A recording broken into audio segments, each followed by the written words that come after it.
Second presentation আমাদের কেশব বাবুর। আমাদের সমস্যা কি হয়? সমস্যা হচ্ছে কেশব বাবুর বুক ঘড়ঘড় করে, সারাক্ষণই ঘড়ঘড় করে, এবং তার জন্য মা আমাদের অ্যান্টিবায়োটিক্স বা অন্যান্য ওষুধ খাওয়াতেই থাকে।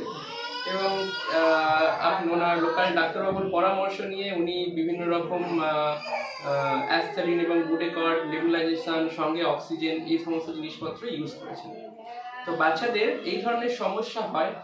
ও বাচ্চার আরেকটা জিনিস বলে রাখি, সেরকম কোনো কাশি নেই, বাচ্চা কিন্তু খুব একটা কখনোই কাশে না, শুধু হাত দিলে বুকে ঘর ঘর শব্দটা পাওয়া যায়, বুকে কান রাখলে ঘর ঘর শব্দটা পাওয়া যায়, এইটুকুই।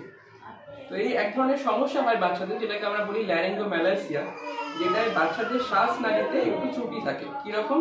শ্বাস নেওয়ার সময় শ্বাসনালীটা নিচের দিকে বন্ধ হয়ে আসে, শ্বাসনালীটা পাতলা হওয়ার জন্য নিচে শ্বাস যখন নেওয়া হচ্ছে বাচ্চার, তখন শ্বাসনালীটা ভিতর দিকে ঢুকে আসে, যার জন্য এই ধরনের ঘর ঘর শব্দ হয়।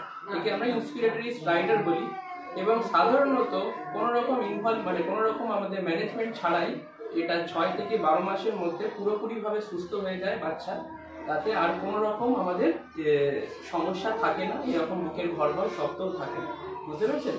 এই ঘর ঘর শব্দ 6 থেকে 12 মাসের মধ্যে আপনার বাচ্চার পুরোপুরি কমে যাবে। এখানে আমরা যেটা করতে পারি, মাঝে সাথে ক্যালসিয়াম সাপ্লিমেন্ট আমরা কিন্তু একটু দিতে পারি। এটা ছাড়া আর কোনো রকম ম্যানেজমেন্ট কেশব বাবুর দরকার নেই।